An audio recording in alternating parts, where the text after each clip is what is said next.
You're listening to If Only I Were Wiser podcast, where Raina Wilson brings together wisdom and raw life stories to provide encouragement and truth. So many times it's easy to become discouraged in your own pursuit of health because your story or circumstances look drastically different from your favorite influencer or even the expectations you had for yourself. If that is you, welcome! This space is for you to learn, breathe, and maybe just listen and see what wellness could look like for you. Hey friends, welcome back to the If Only I Were Wiser podcast. I am so excited to share this week's guest and content with you because I have loved following his content for many years, Dr. Nathan Riley. Dr. Riley is a home birth doctor and holistic gynecologist living in Louisville, Kentucky. He advocates for and supports out-of-hospital birth along with upholding midwifery model of care. And in this episode, he shares his story, exactly what it looked like for him to go within the hospital to supporting women outside of the hospital and everything we should know in between. So let's go ahead and dive in. Welcome, Dr. Riley, to the If Only I Were Wiser podcast. It's my pleasure to be here. We don't have to be nervous. We can just be friends today. I love that. I'm so here for that. Yeah, it's great to be here. Thanks for having me. So before we kind of get into like the nitty gritty details of just like this topic in general, I want to know you. I want to know your family and just kind of introduce you to our community, and then we can dive in. Yeah, the everybody out there, if you go into their Instagram profile, it's like, what they want to like give you the labels like homesteader, Sure. mother of two, follower of Jesus, whatever. Yeah. They come up with this list of like descriptors, and I don't even know what mine says, but it's probably not accurate, because at the end of this whole life, I'm going to look back and I'm not going to say, wow, you're a board certified doctor or a dual board certified physician. You went to this med school. It's not like a CV. Nobody actually really cares about your CV. They care about how you make them feel when you walk into a room. And so I'm a father and a husband. And if I can keep the wheels on those trains, then I'm going to have a pretty decent life ahead of me, because I'm very, very blessed with a beautiful family. Mm-hmm. And I just happen to pay the bills by being the most authentic version of me when I wear my physician cap. And I think that's probably a good start. Yeah, I couldn't have resonated more. That's definitely been a place where we're a military family, so we just kind of go with the flow, or rather Sure. force rhythms Yeah, of flow yeah. As much as we can. So I can totally empathize in finding joy in the season that we're in, as well as like outside of Instagram, like it'll all buff out, like Oh, yeah.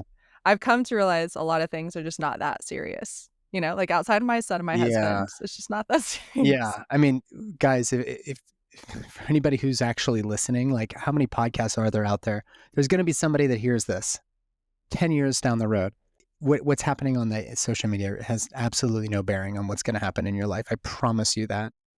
Your kids don't care. Well, they might care if you're actually a jerk, which I have to actually keep in, at the forefront of my active mind. But it really doesn't matter. And most of it is complete baloney. Mm-hmm. Most of it is completely made up marketing for bullshit, sure. pardon my French. And the real stuff, this stuff, when you sit down and get to know somebody, this is really what matters. So I'm with you. I'm with you there. Yeah. Well, what is something that we kind of talk about simple joys on my podcast, and that could be a matcha, it could be your coffee, it could be the little things. But what would be a simple joy in your life right now? Magic Hour tea. Okay. I'll tell you about it, because it is the most delicious, most fragrant tea I have ever tasted. And, doctors generally make a pretty good income. I'm no exception. But that really, like, again, when it comes down to it, when I go down to sleep at night, I'm not like, oh, thank goodness I make money. I mean, I know that there's some degree of like, we don't want to be like strapped to pay bills, but it's not like if I made more money next year, that year is going to necessarily be better. We all know this. And I could buy any tea that I want. I could travel the world and find the best tea. But what's so interesting about the type of work that I get to do and the connections I get to make with people is sometimes I'm sent little gifts. Somebody's like, hey, what's your address? Just want to send you something. And sometimes it's a hat or a t-shirt, or, Raina sends me an old pair of retainers and I put them in a frame on the wall, Love that. whatever. And one of the clients that I cared for who had a miscarriage, they're in our Born Free Method community, which is a really comprehensive space where we have people from all over the spectrum trying to get pregnant, have already had babies, trying to figure out fatherhood, all this. I got to do the thing that I trained to do, which is to really take care of a person through a miscarriage. And I didn't go to bed thinking, wow, I really did a good job taking care of them. But they did. They did go to bed thinking that. They felt compelled to send me a gift box of not just matcha, but there was also some of their tea varieties. And it was like perhaps the fanciest tea I had ever received. And I'm not even sure if they realize how much I like tea. Mm. But they felt compelled to send that to me, and I get to make it with the little strainer that came. It's like a brass plated one. And there's like whole chunks of fruit and chunks of like flower petals. And there's this beautiful blue petal that's kind of looks like a lotus petal that's swimming in this little bag. And I weigh it out and I pop it into the strainer. And that little moment that I get to have around like 4 o'clock is when I like to have my tea. That like makes the whole day so Uh-huh. much better.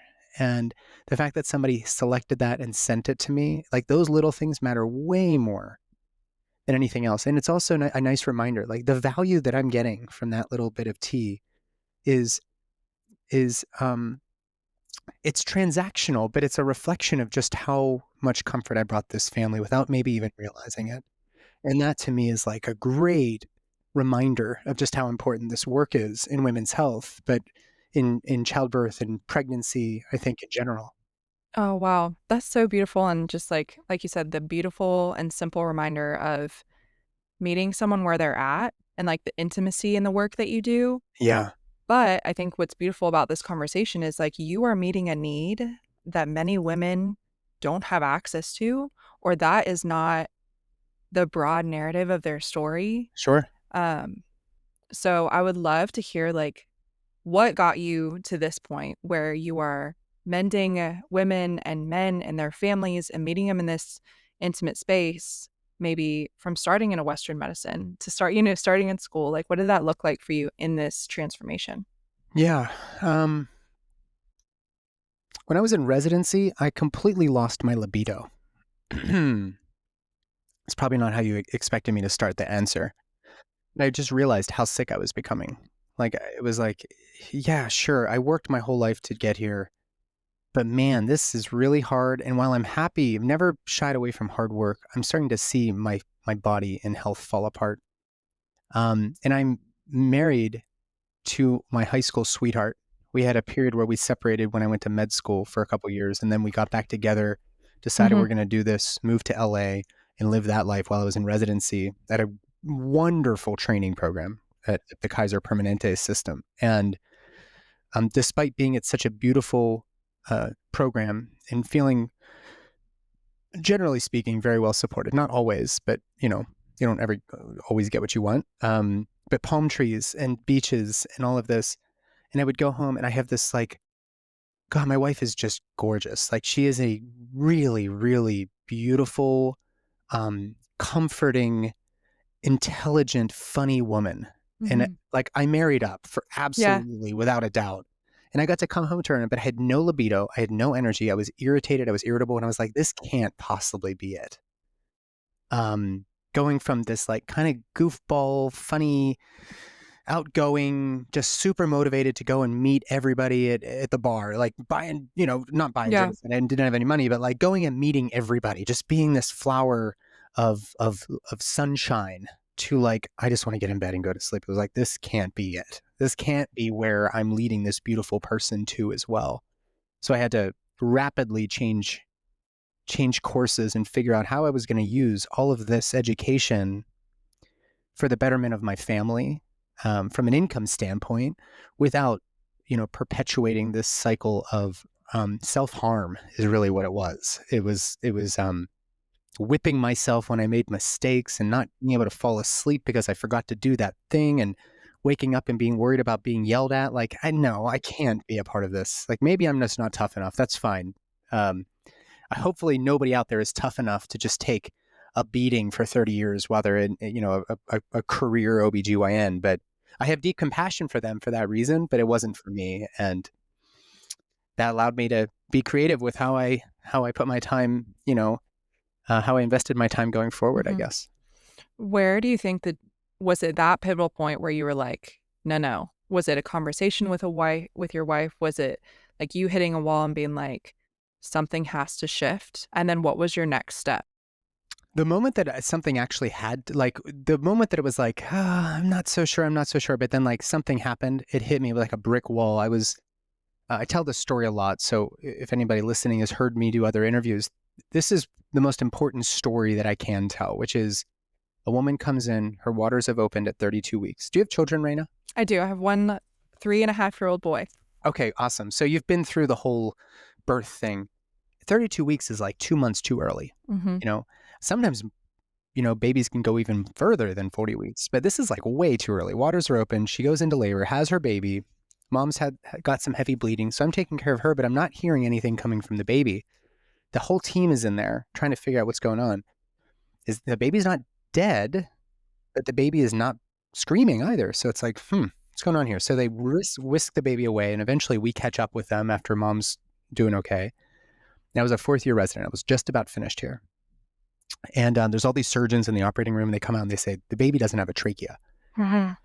So we have to present this to this woman. Your baby was just born. Your baby has no way of surviving. And they've got this bag through like a MacGyver-style tracheostomy, where we create an artificial hole in the upper sort of branching point of the main stem bronchi where air can get into and fill the lungs. But that baby didn't have any way of getting air in there, so they had to make an artificial hole and put a bag there. And so she's holding her baby and she says, I'm just going to let her pass away. And so we take away everything. And this little baby is taking her final gasps and dies. And meanwhile, the whole staff is doing something. They're not looking at her. They're not with her. They're not in the moment, except for me and one other nurse. Mm-hmm. And I am focused on the woman, her husband's there, and they're, of course, sobbing. Yeah. And there's people adjusting the blood pressure cuffs and adjusting blankets. And they're doing all this stuff, and they're counting instruments, and there's surgeons talking, and there's all this commotion until the couple finally says, can you guys just leave us alone? Except she used far more expletive language. And everybody leaves, and we stand there as this baby dies, and this family is mourning.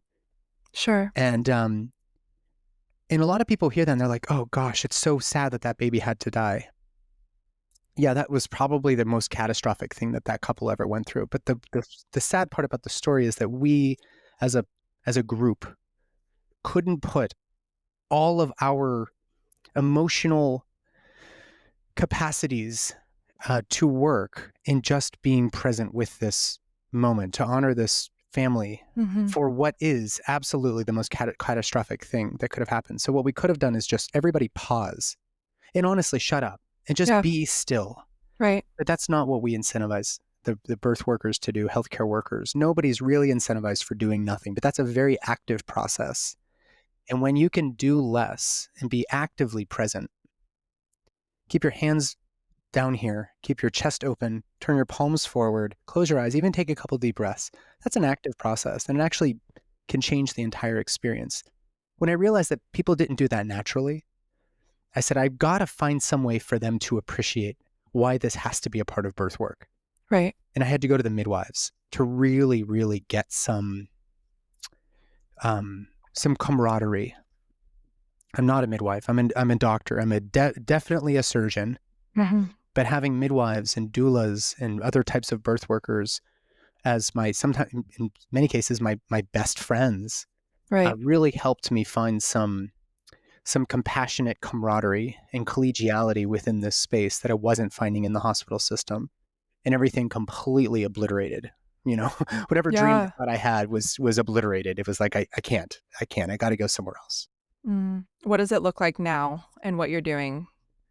And like the free birth, or just like how does that look starkly different from once you started to make that conscious decision of like, we need community, like we need a village in the birth realm? What does that look like? Yeah, it's a great question, Raina. What I ended up being faced with, of course, was COVID.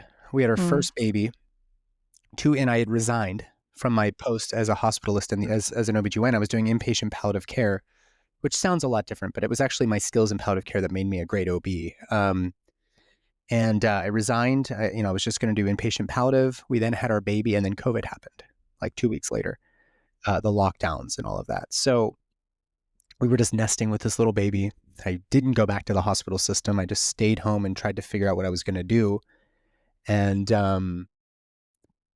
I was torn because, like, I'm not a midwife. We did have a hospital birth because my wife preferred to be there. And the idea of, like, maybe transitioning to home birth scared the hell out of me. But I'd been there, I'd done it, I'd seen it. It was just like getting my nervous system to be comfortable with something very uncomfortable all over. And I had to, really be confronted with all the bad things I had seen happen that we had saved. We had saved women from death and babies from dying. And that was true. But I had to really start reconciling, why is it that I don't see that as a place? I don't even feel safe there. How could a birthing woman feel safe there? Right. And so I had to start taking, I don't know if you know Ayn Rand's book, Atlas Shrugged, but it's a book where I won't get, it's a 1,500-page book or whatever, but there's a point in that book where somebody says, how could this possibly have happened? And the person that their interlocutor says, well, how couldn't it happen? Like, why wouldn't that happen? Check your premises. Meaning, like the election thing, Trump or Biden. How could Trump have won? I'm like, guys, check your premises. Yeah. Like, what do you mean, how could this guy win? There's so many reasons that could help you understand why this person won by a pretty big margin against Harris and Waltz or whatever. And I don't really even care. Point is when a person says it's inconceivable, like, no, it's not. It's really not. So I had to really check my premises here around what I thought I knew about birth. And do I really think that all the stuff I was taught to do in the hospital system is helpful? Because I had already started experimenting with taking those things away and seeing I'm getting just as good of outcomes, if not better outcomes than my colleagues. So it was like, gosh, all the things I'm learning to do as an OBGYN, I've been conditioned to believe that those are helping, but is it potentially, possibly, that one of those premises could be flipped on its head and say, maybe they're actually harming? And when you start to unpack literally everything, Raina, from induction of labor to C-section, to infant formula, to vaccines, to vitamin K, sometimes even this RhoGAM shot, the synthetic Pitocin, is it really the same as oxytocin? Like, you start unpacking every single thing and you're like, oh my God, I am in a very unique position here to start researching, writing, and teaching on the pros, the cons, and the alternatives to literally every single thing in the hospital that my wife and I eventually, in our second pregnancy, we had a home birth, and we said no to every one of them, including the GBS swab, including every single thing, including a birth certificate for that matter. But to get there, I had to work through my own internal programming that is the safe way to have babies. It's safer, it's safer, it's safer, because I didn't have to justify it anymore. Like, I could let that dissonance, this cognitive dissonance, I could just let go of that for a second and just be curious. And when you do that, it's impossible for you to see what's happening in modern maternity care in the United States. It's impossible to see that as the only option, let alone the best option, when it comes to having a baby. So that's where I am now. And I feel really blessed to be here. And I'm now kind of like, I don't even belong in that system, because I've convinced myself otherwise. Right. So it's a tricky place to be, for sure. Absolutely. And I think you're speaking to two different women, even in my own story. So I think to start with, what would you say to the mother, even, Raina, 4 years ago, that didn't know everything that you talked about? And we did the hospital birth. We were educated and informed as much as we could be. But speaking to the woman that doesn't know what she doesn't know, what would you first say to her? Yeah. It's really hard because little Raina, at one point, did you like to play with dolls when you were little, or Barbies, or maybe G.I. Joes, since you're in a military family? Sure. You used to play with these little fantasy things, right? And whether we like to believe it or not, little girls and little boys tend to be different. I have no desire to talk about the politics of gender roles and everything. It's not relevant to what we're discussing here. I have 2 little girls, and they have been raised basically to do whatever they want. And they still love princesses and Barbies and little figurines where they can play house. And we encourage them to do whatever. It's not that they play house because they have toy houses. They will seek out some gun and turn it into a magic wand. Like, I don't know what it is, but it's cool to watch. Like, what are they going to do with that? Oh, they're building a fairy house out of a dump truck and some of Dad's old GI Joes. Like, I don't know how. Yeah, exactly. Like, they have all of my Teenage Mutant Ninja Turtle things and everything, and they're always playing house.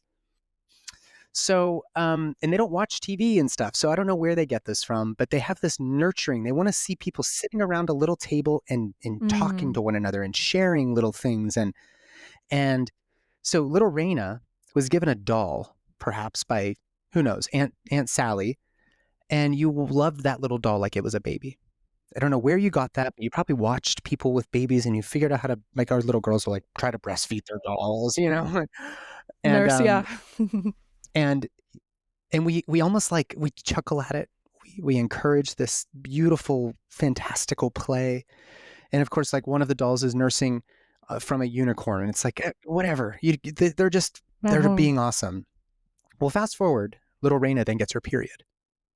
Probably around age 11 or something. Doesn't matter. You don't have to answer that. But you get this bleed, and it's like, whoa, she's hitting puberty. And then you have breasts developing, and you have your hips are developing, and all this stuff starts changing. And then in, like, I don't know, 12 or 13, somebody starts teaching you and conditioning you to not get pregnant. That is the worst thing that little Raina could ever do, is get pregnant.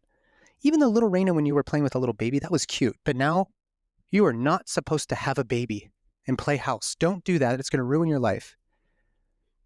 Fast forward, you get pregnant. You get your IUD out after 10 years of being afraid and having the IUD, and there are birth control pills or whatever. I'm not saying any of these things are good or bad. I'm just saying this is the typical trajectory.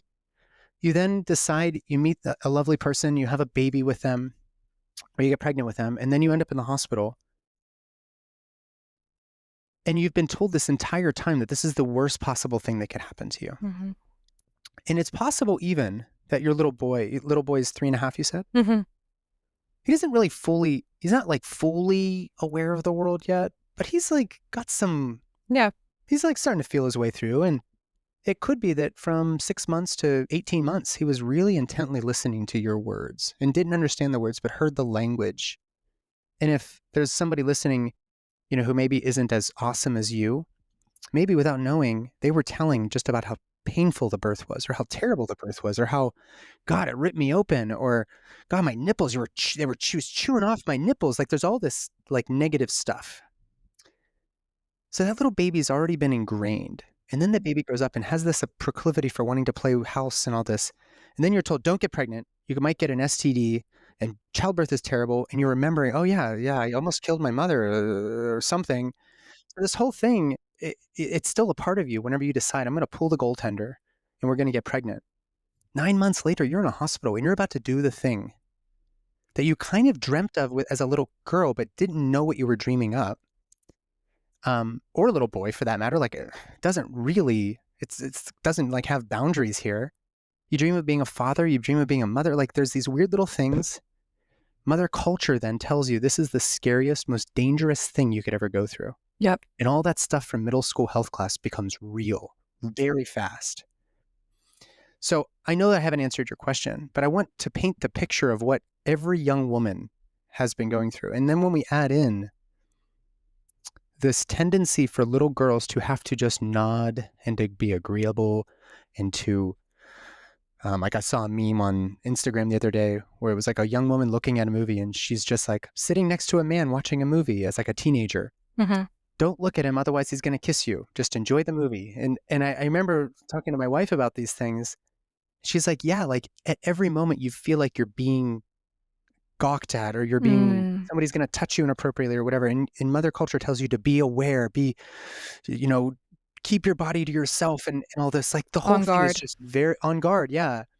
And then you get to be a 25-year-old working in a bar and you have to actually worry about your life going home, walking a couple blocks in a busy city across a dark parking lot.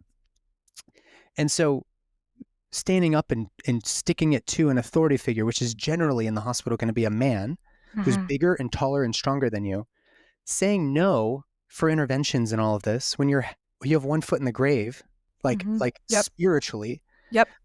is not really a nice thing for us to be expecting of young women who have gone through that entire journey, merely surviving and keeping their own preferences to themselves. Now we're suddenly putting them into the scariest thing of their life. I'm using air quotes on my end. And they've never actually had to advocate for themselves in the face of authority. I haven't even answered your question yet, but you can understand now why it's so confusing for so many women who don't have me, to sleep with, or my little sister who calls me when she has any questions. Like, it's really, really hard. And the majority of stuff that is on the internet is just simply not good enough.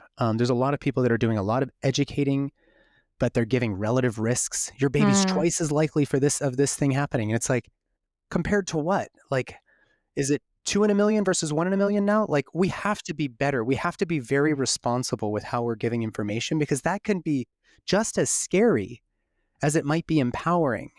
And I start addressing all of these things when I'm doing counseling and when educating through our programs and whatnot, because it's not enough to just have the numbers. The numbers really don't matter. The goal for Raina is to fall below the average risk of something bad happening. It's not to guarantee anything bad doesn't come your way. So I recommend people be very, very discerning with where they're getting their information. Is this an experienced clinician?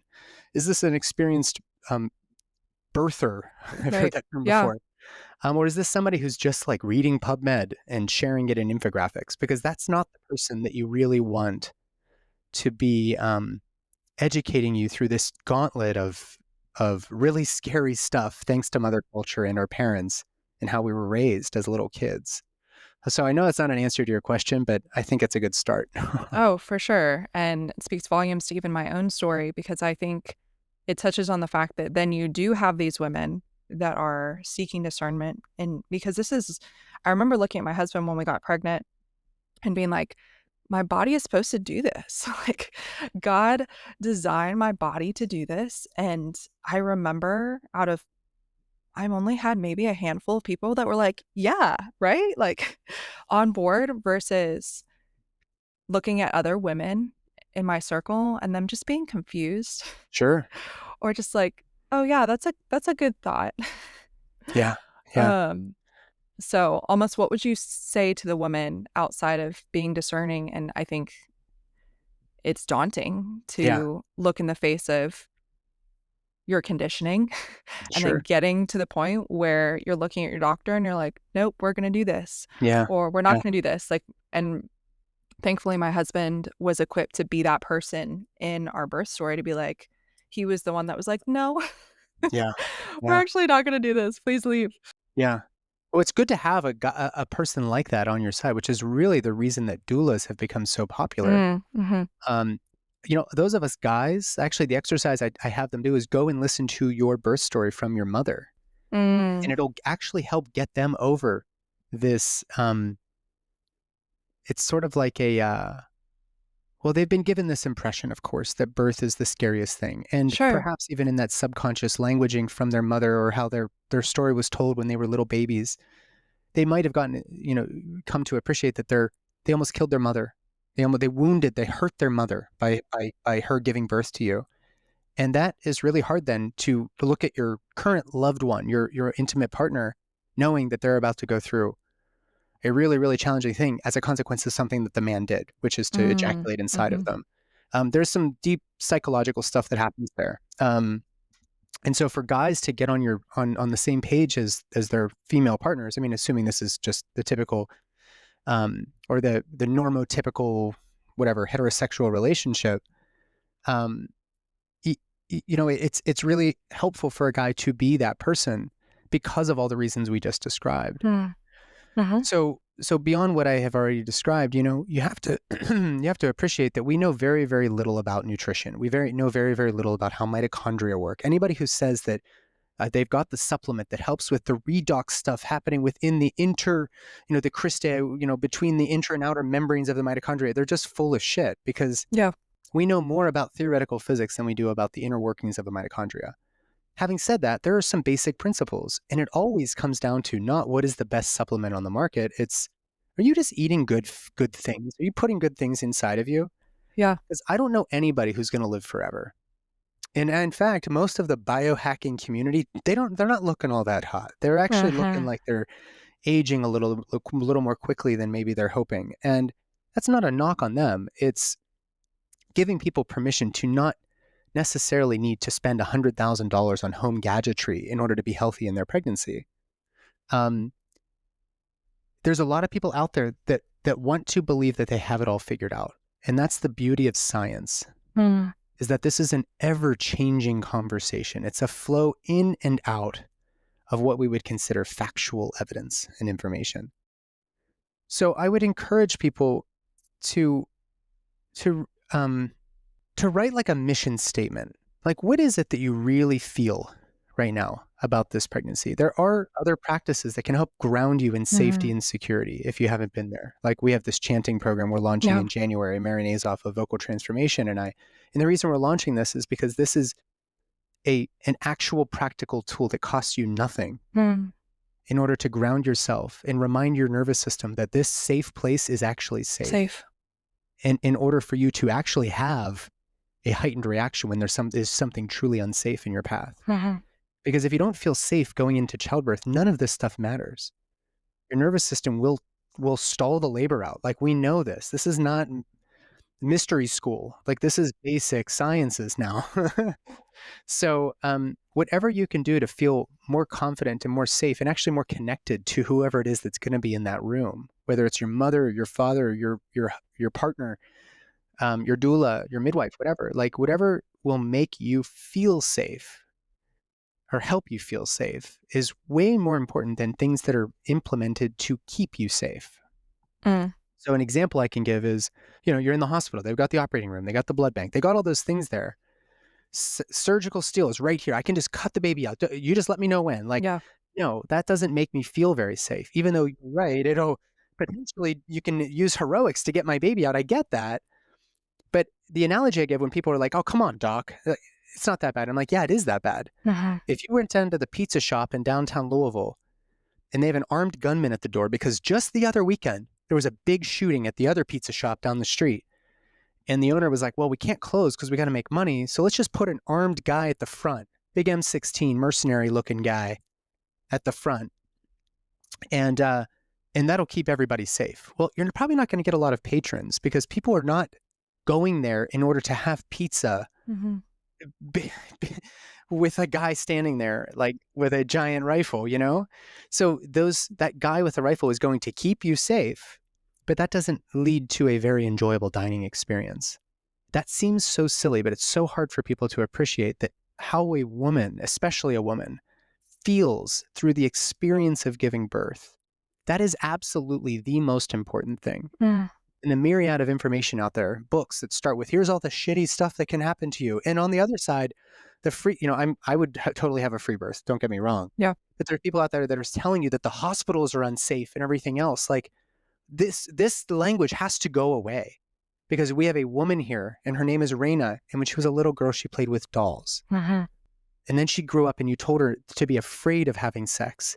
And then she did the thing she was supposed to be afraid of. Oh, the allurement of that first sexual encounter was so amazing. And then she kept doing it and had a baby. And now she's in the hospital and she's going through something that is very scary and very exciting and almost rapturous. But she needs to feel safe. She's going through a rite of passage. So it doesn't matter who you get your information from. If it makes you feel secure and confident in your decisions, that is going to be really, really helpful to you. Because believe it or not, your body can have a baby without people like me telling you what to do and not to do. Yeah, that's super helpful and just encouraging to speaking to the woman. Like, my husband, we're trying to conceive right now, and our conversation is, I really didn't feel safe for A, B, and C reasons during my son's birth. We had a failed intervention, so we ended up with a C-section after 4 days. But now maybe it is fear. Maybe it's, like you said, the language from, I think, both ends of the spectrum of like, we hate the hospital, but like have your baby in a field. And I think a lot of us, maybe even holistic minded families are wrestling in the middle of that tension of like, I have this learned experience, but I also feel the allure and this transformation towards like a new way of thinking, but they don't know how to reconcile in between the two. And that would be Yeah. like my husband and I having the conversation of like, we don't want to birth in a military hospital.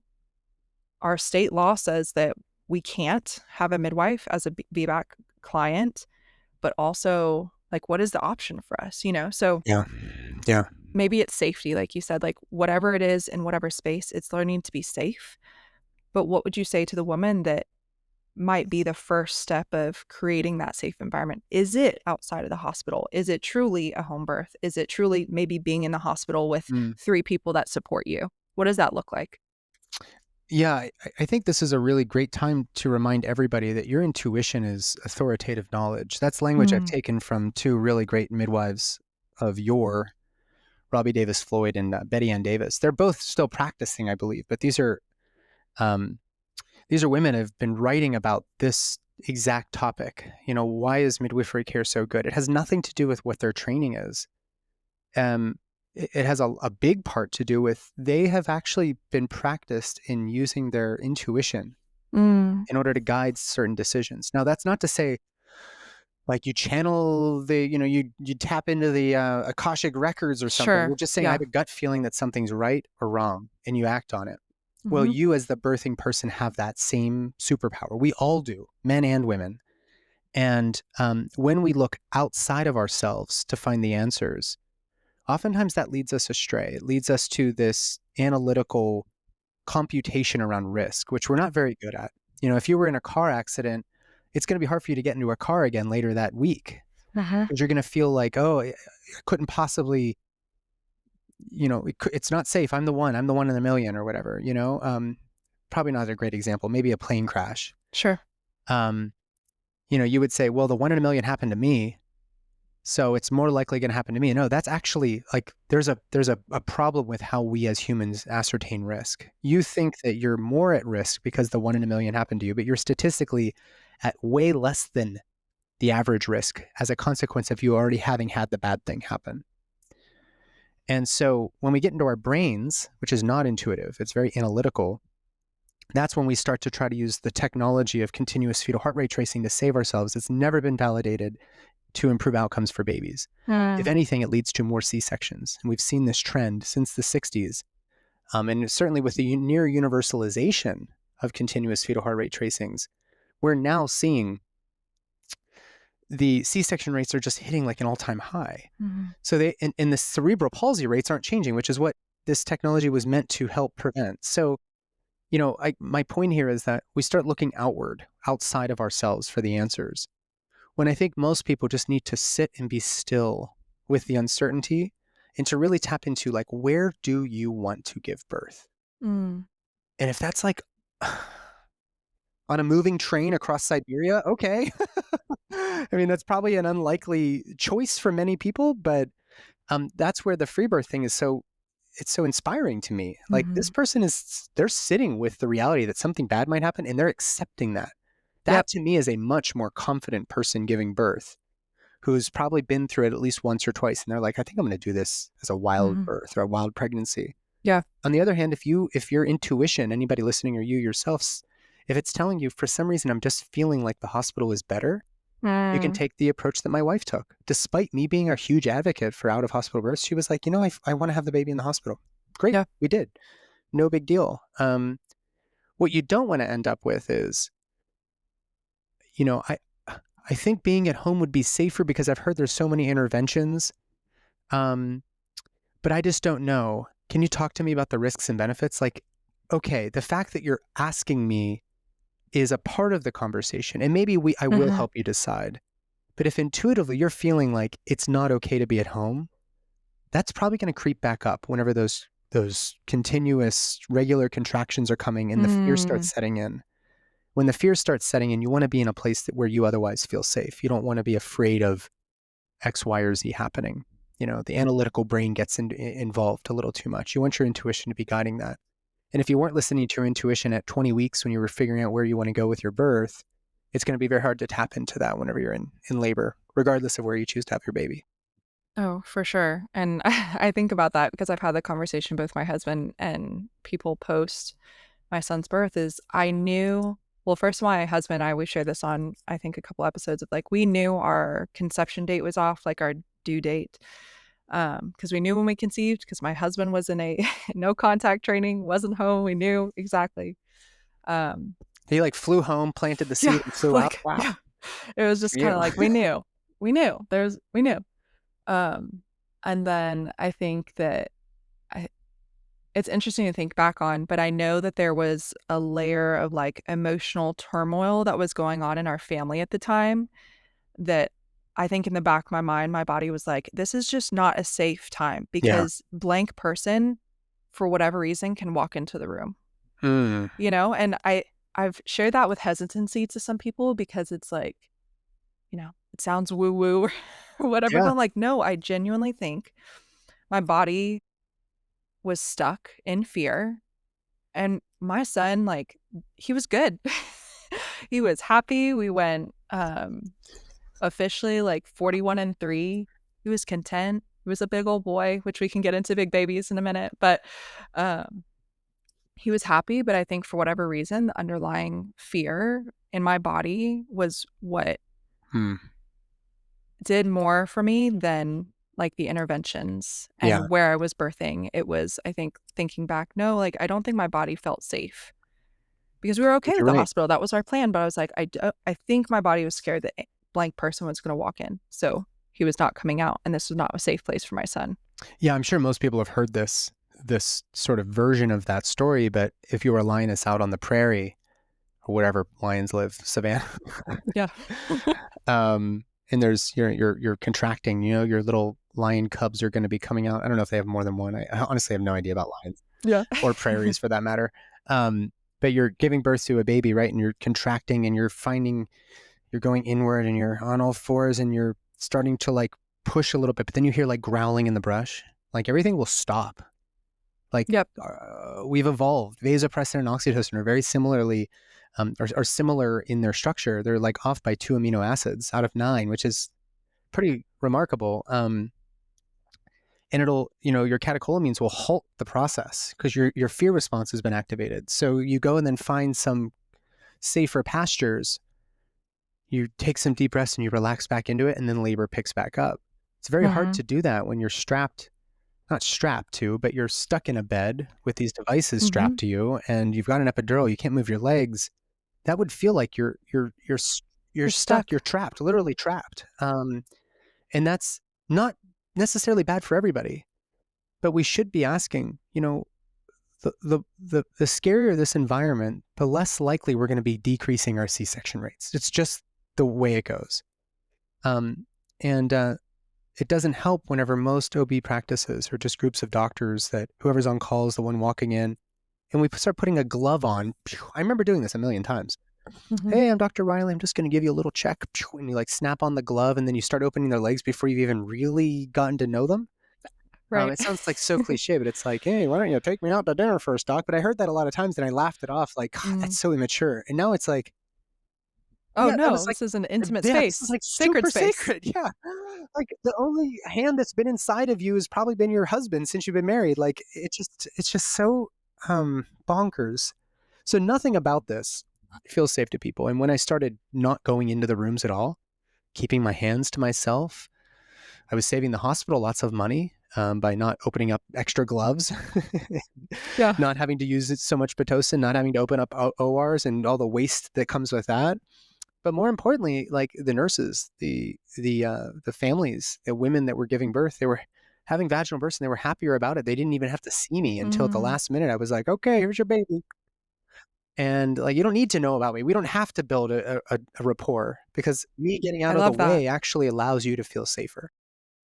Especially, I'm like kind of a masculine person. Like I don't, people are like, oh, you're really in touch with your feminine side. Like, not really. I mean, I'm like a hardcore weightlifting junkie. Like I am I'm a former Ironman. I was a rock climber even then. Right. Like, there's not a lot of femininity, except that I can see that there's a feminine side within me. And that part of me has to rise up in order to reflect the very masculine, actually, the very masculine activity of giving birth, where you are bearing in and you Yeah. are roaring. You're in Now, I it. mean, it Yep. is very, like, that is the ultimate expression of the feminine. But me as the masculine, I have to be able to receive that, which is actually a feminine activity. I have to just be able to receive you. And that was that practice of just being out of the way and bearing witness and holding the fort, holding the anchor, also helped me in my own birth with my wife. And it's a big part of advice I give to men is like, hey, this is not a time to flex those big muscles. This is actually a time to be still and for her to know that you're there and you're letting her river roar, which is very hard to do for us guys. Is that maybe for the mother? How does she even begin? Because, like you said, it's given their programming, you could even take this would be a whole other conversation. But like, if a woman has a history of sexual assault, coming at looking at a Yeah, practitioner, because I yeah. had that in my own story, a male practitioner for the first time doing cervical checks, I was like, ugh. So that'd be a whole other layer to Mhm. unpack. But how Yeah. do mothers begin to even start fighting for autonomy? Is it looking to their partner for support, or is it looking to themselves and trusting intuition? Yeah, it starts with their partner, but it's not in the way that you just described it. The starting point is starting to practice saying no, thank you, to Mm, your mother, to your father, to your brother, wow. and to the man who gets to have sex with you. There's times when you might have to say, you know what, I'm not in the mood. Whether you're trying to conceive or not, like we all have sex, Right. like everybody, we have sex, we all poop, we all have sex, we all vomit sometimes. It's fine. Yeah. And I'll just frame this around me and not you, just because, Yeah, sure. out of respect. But it was probably not until we had children that I realized that I'm not entitled to ever have sex with this person ever again. And of course, we had 2 kids, so we must have had sex at least twice in our life. Yeah. And um, us men benefit from women having to appease men because we don't feel like you're gonna turn us down because I'm your husband. But actually, it's really important for you to turn your man down sometimes. Yep. Um, if you can't say no to you're married, you've got a ring on your finger, you guys have a mortgage together. If you can't say no to that person and find a way for you to cooperate around your individual needs, or maybe the need for foreplay, or sorry, my Hmm. wife's individual need for foreplay, or Yep. not just, hey, I got a boner, let's have sex. Like, if there isn't that communication with your most intimate person, there's absolutely no shot in hell that you're going to be able to advocate for yourself in the hospital. So I know it sounds like I'm being really, I don't know what the word is, like really like aggro or something here.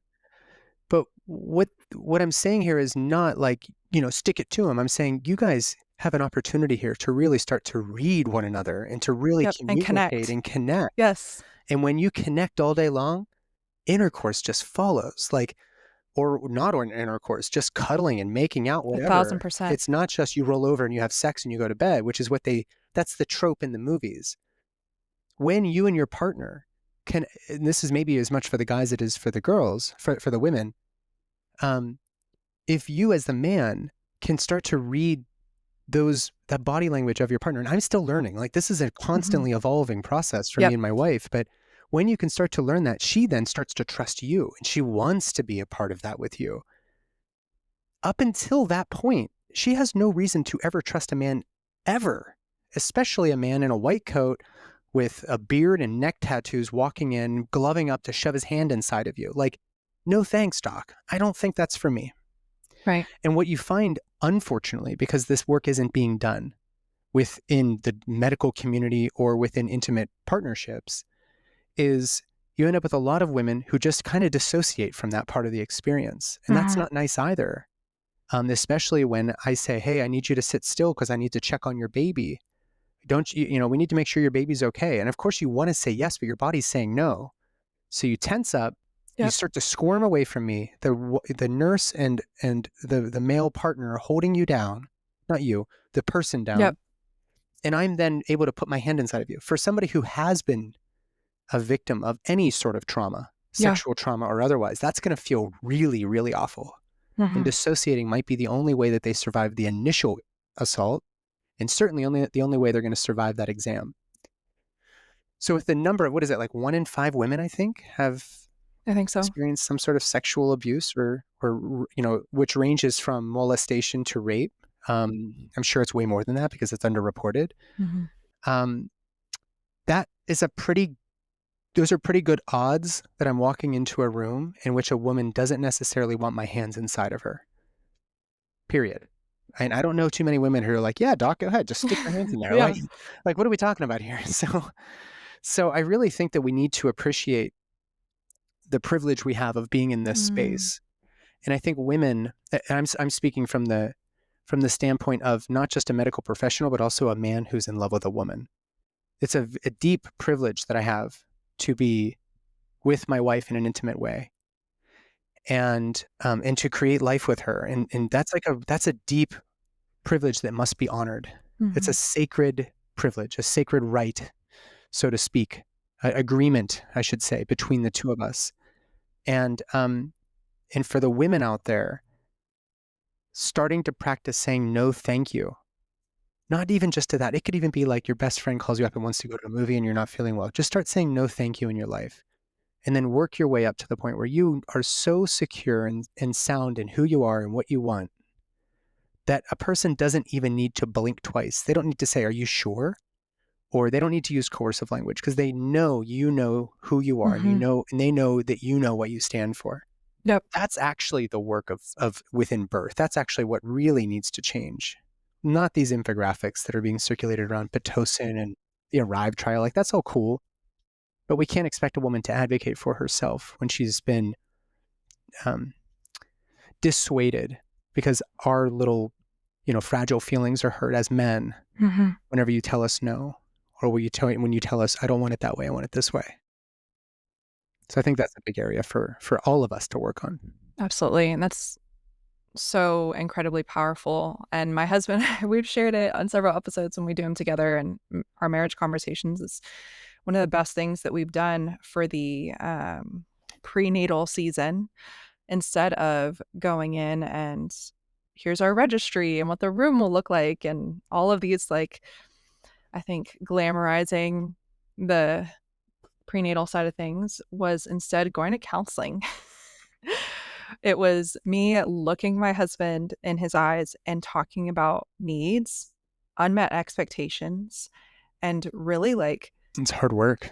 doing the work. That was we had another family couple recommend that, of like, hey, out of all the glitz and glam that comes with having your first baby, like, sit across from each other and talk about what what hurts you have, what hopes you have, and doing the work. So I 1,000% agree with you. And having the autonomy and confidence to say no to your spouse will give you the autonomy and confidence to do it in other places as well. Hey friends, I want to let you in on a secret. I fell for the hype that digital resources were all the rage and the way to serve your community last year. Hence, really the birth of Return to Rest, my ultimate rest resource. Now, that was birthed from a place that I am really passionate about rest. I have realized that us as women, and especially mothers, are lacking in ultimate rest. Rest in our creator, rest in our bodies, because we're juggling so many things. We're trying to steward the health of our family and our kids and our spouse and ourselves, and we just keep chasing. Now, it doesn't matter the beef liver that you're taking or the red light sessions that you're doing if you are not rested.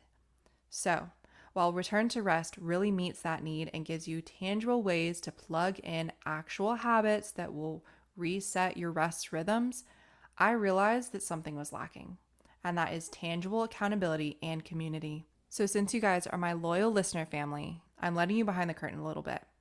Over the next couple months, I'm creating just that, taking Return to Rest to a whole new level and providing tangible accountability and community in a way that really will have to force us to transform our rest rhythms. Otherwise, friends, burnout is not just around the corner. It's going to be the name of the game for our family and for our hearts.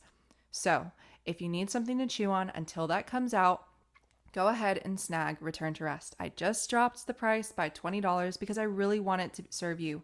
I want it in your hands, and it's a reusable resource for whatever season you're in. And keep an eye out as name pending for this new creation is coming. I'm so excited, and I really hope that it'll bless you because I know you need it just as I do.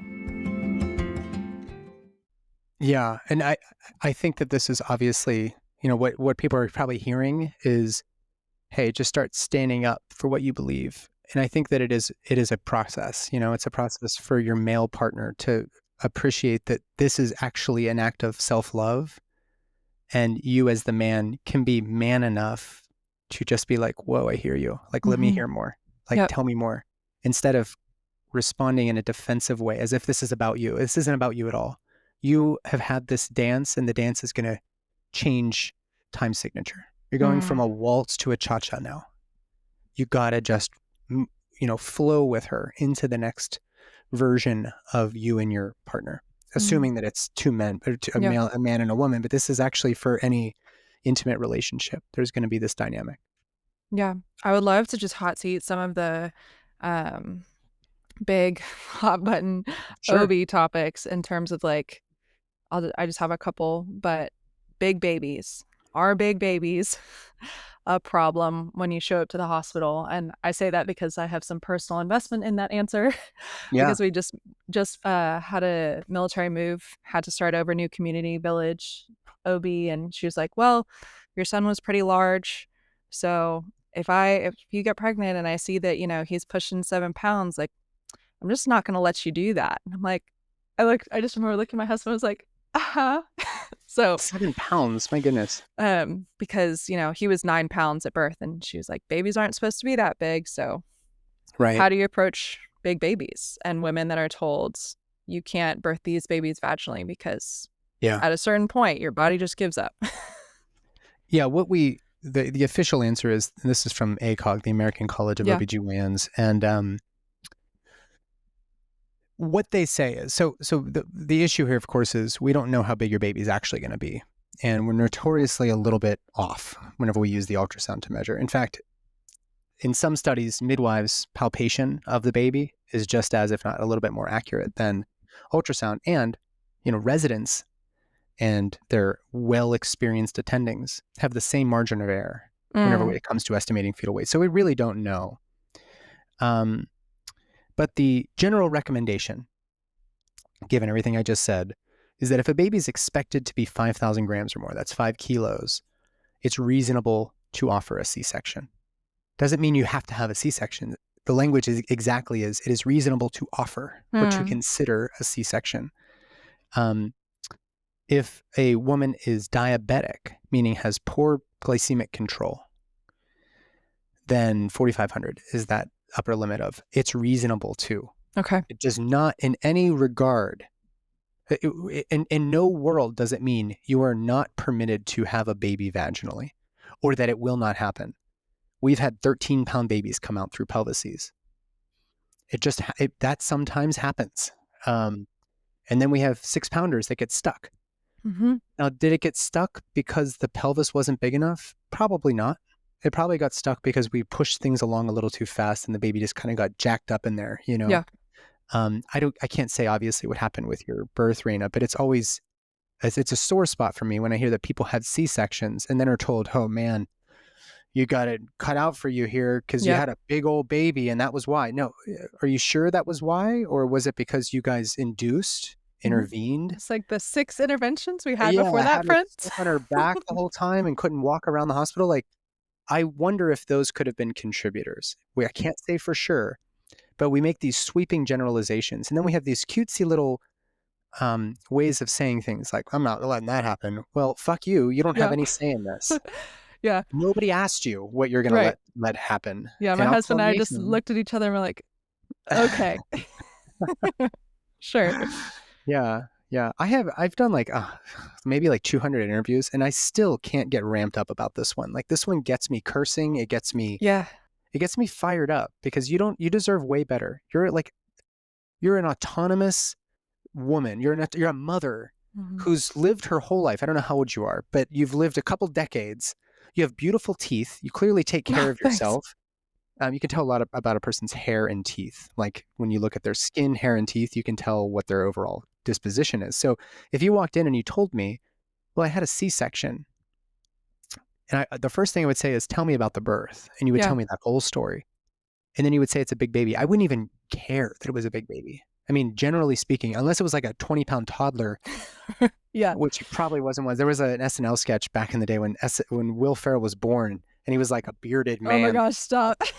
And he was like, "Oh, my watch," and he like reached back in for his watch. Like, it was Yeah. ridiculous. But we're not talking about a Will Ferrell coming out of you. I think most importantly, it would be, we would have to really consider what do you want to achieve? There's a lot of empowerment in choosing to have a vaginal birth after C-section through a trial of labor, given that the risks are very low and you didn't really get to complete the full cycle. Exactly. And if that was important to you, then I would say, okay, let's try it. We don't know unless we try. But for somebody to say, as soon as you're pregnant, oh boy, or you're trying to conceive, oh boy, if you ever get pregnant again, I'm not letting you go past 7 pounds, like based on like, What? yeah, what are we talking about? So that's what I say. I do think it's possible for babies to be too big to get through the pelvis, Okay. but it is, if I could give you a number, it would be way less than 1%. I don't know. I think occasionally that can happen, and a pelvis can have certain rigidity. Like, let's say you had a pelvic fracture and you had, it's not as fluid anymore. Let's say you are truly malnourished and your pelvis just doesn't have that flexibility. Let's say that your husband is 8 feet tall and you're 3 feet tall. Constitutionally, that baby's going to probably be a little bigger. Big. It might be too big for your pelvis, but like, we're inducing, women now for every reason under the sun, including, I think your baby's getting a little too big, or, not inducing and just taking them straight to the operating room because they had a C-section for a breech baby.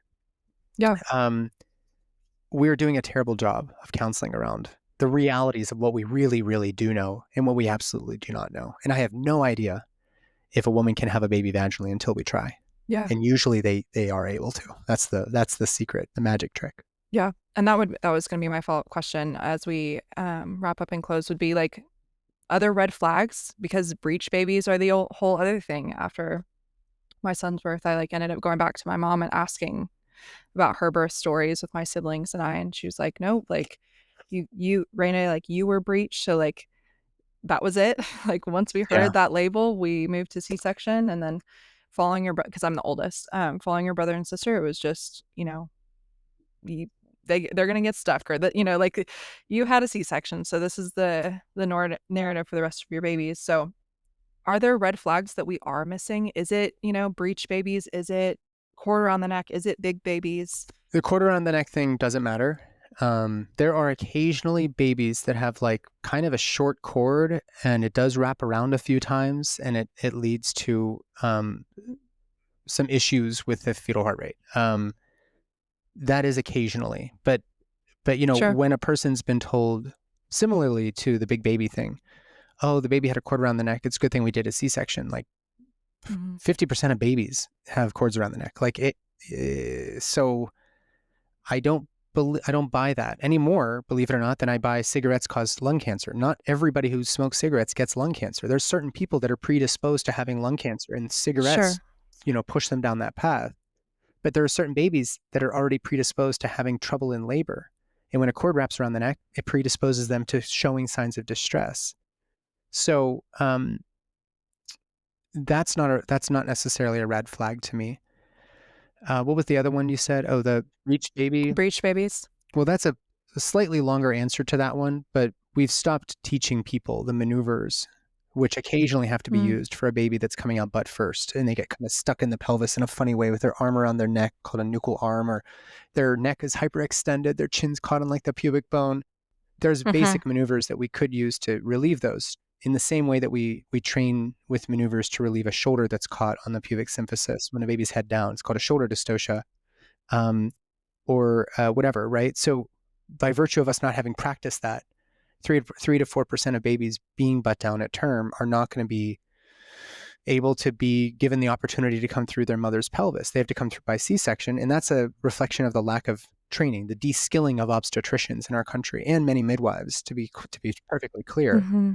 And so that to me is easily, remediated by us just practicing the maneuvers. And that's why I host these conferences, and I've got friends like Stu Fishbein in my corner on speed dial whenever I need him. But I help midwives do those things because I'm not afraid of it. Mm. And as long as doctors they're afraid and they're making their clients afraid, it doesn't go so well for all the reasons we've already talked about. So, Right. um, so that's not a red flag. And oftentimes babies want to come down butt first. I don't know why, but 4% of the time they do. And when you try to move them, they're like, no, I'm not. This is where I belong. No, I like this. Happy here. So let them be and just do your job.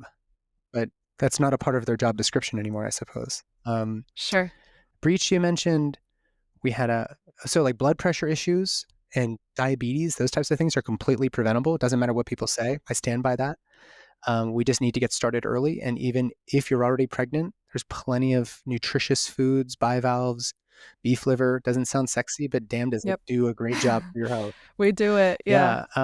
It helps with the healing postpartum. I mean, it helps with everything when you're really well nourished, but that also includes sleep and stress mitigation and hydrating with really Mm-hmm. great water. I mean, there's so much we can do that doesn't even break the bank. And those are very, very preventative means. And interestingly, the people that are the most high strung about their health are the ones that seem to be, presenting with the blood pressure issues. And when I'm doing everything right, and it's like, you need to unwind. Like, you need to just Yeah. It's be like, chill still for the a F little bit. out, please. Yeah. So there's that. The nervous system is rattled already, and they start having elevations in blood pressure. So, when you say red flag, let's just to be complete with this part of the conversation, are you saying, is there anything we're not talking about that might really, require some medical intervention? Is that what you're asking? Yeah. And I'm thinking through, probably the things that, you're hearing from a traditional OB that's Yeah. like, hey, you have